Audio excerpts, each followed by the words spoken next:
Hello everyone, welcome back to another trading session. I want to take this set right now with this margin of safety, and here is a very nice opportunity right here. Look at that. This doji is broken and we could take this trade with common point of rejection right here, which I missed, and now I took this trade because of this doji break again. Okay, it's just skyrocketing right now, and I might try to save this. Okay, I got two more right here on this common point of rejection, and I believe it should reject. Okay, I am 100% sure about this trade. I was expecting a red candle anyways, but you know, this much of buyers force right here is it's kind of unusual. That's why I just added two more just to secure that one. All right, that was a winning trade, and my original entry should also have been a winning trade. And this little gap up you see right here made us lose that trade. Okay, so now I'm not going to enter one more time. I will wait for this one to go up. I'm still expecting a red candle here. Okay, you see huge gap up in the favor of sellers. I'm still expecting a red candle, but I wanted it to come up a little bit and then I enter, which it didn't come up. Okay, and yeah, okay, it's a bit frustrating.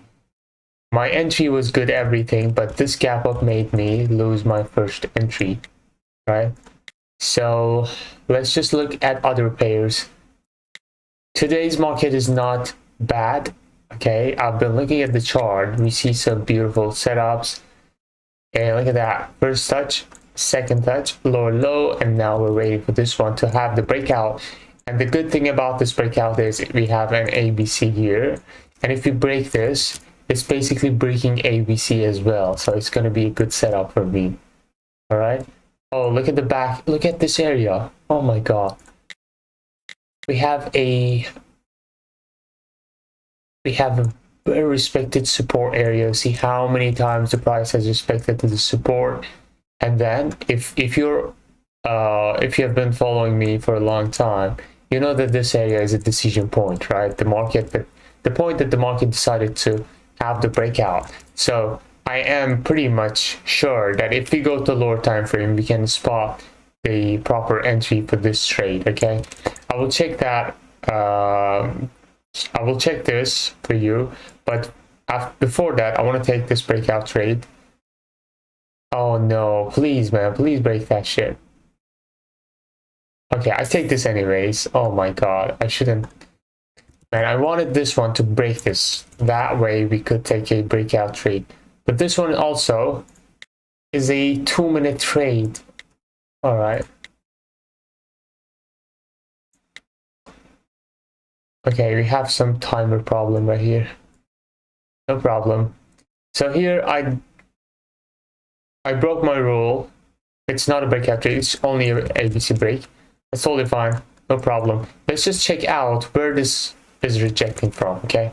I go to lower time frame. We go to lower time frame to spot the fresh supply and demand market reacts from it. Okay. Let me just go to lower time frame. I don't see anything here yet. I'm just gonna keep going to the lower time frame.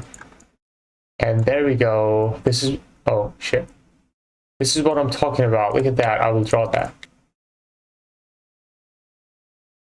And boom. This is a perfect example of a decision point trade. Okay. Look at that. We would enter exactly when the candle was touching here. This is 5-second chart. Let's go to 1 minute. Look at that. Oh my god. We would enter exactly right here. The candle flows down here. Okay. But I'm just saying again, make sure this is on flag mode and the third part is on 0. This is so important. If you're trading my style, this should be on the flag mode and the third part on 0. So this was another beautiful trade. And now this trade would be a winning trade, but my timer opened this trade on 2 minutes. That's why it still hasn't closed. And honestly, I'm feeling frustrated with this trade because I am supposed to win this trade. And now I just lost that. Oh my god, man. I can't take this one.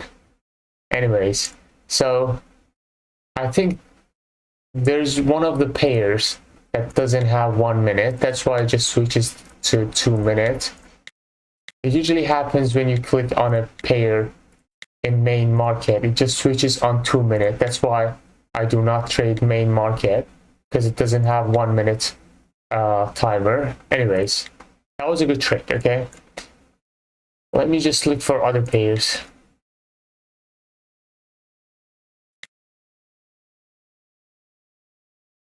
Okay, this is the first trade we took. You see that after breaking the doji again, it gave us a retracement. Look at that. We detected the doji at the middle of a ranging market. I've told you this 100 times that in order to take doji break, we need a beautiful ranging market. See how many trades we could take. Breakout from the downside. Okay. Breakout from the downside, takeable. Breakout from the upside, takeable. Okay. Again, breakout from the upside, takeable, which would be a loss if we were entering immediately. These would be winning trades. Also, break again and takeable. So how many trades? 1, 2, 3, 4 trades, and only one of them would be a loss. All right. Okay, we broke this again. I go with the bars right now. Okay, nice trade. I mean, I wasn't looking at this. Okay, so we break this doji from the downside again, and I take this trade. Okay, literally a live example. I mean, today's market is beautiful, unlike previous session, which was terrible. And yeah, there we go. Boom. I'll just look for other pairs. Today's market is so nice, man.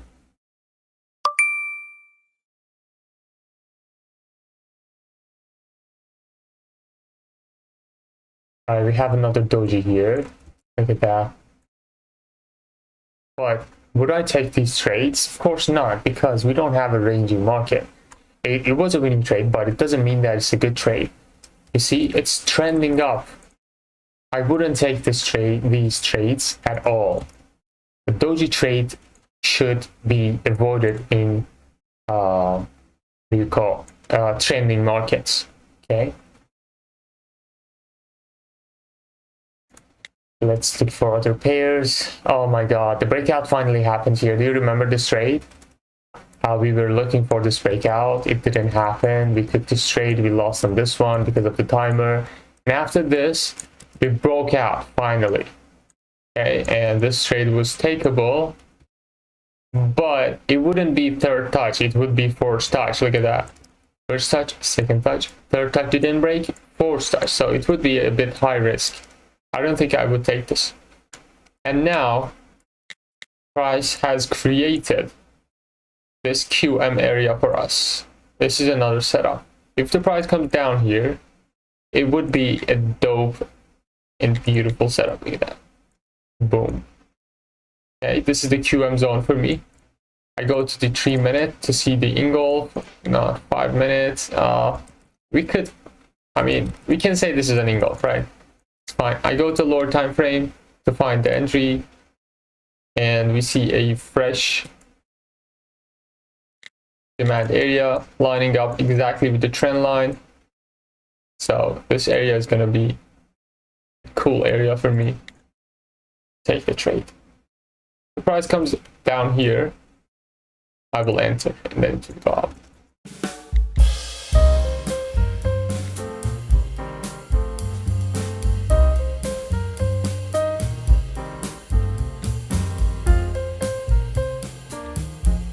I want to take this trade, man. I think we missed the opportunity. I go with the buyers for 2 freaking trades with this terrible entry.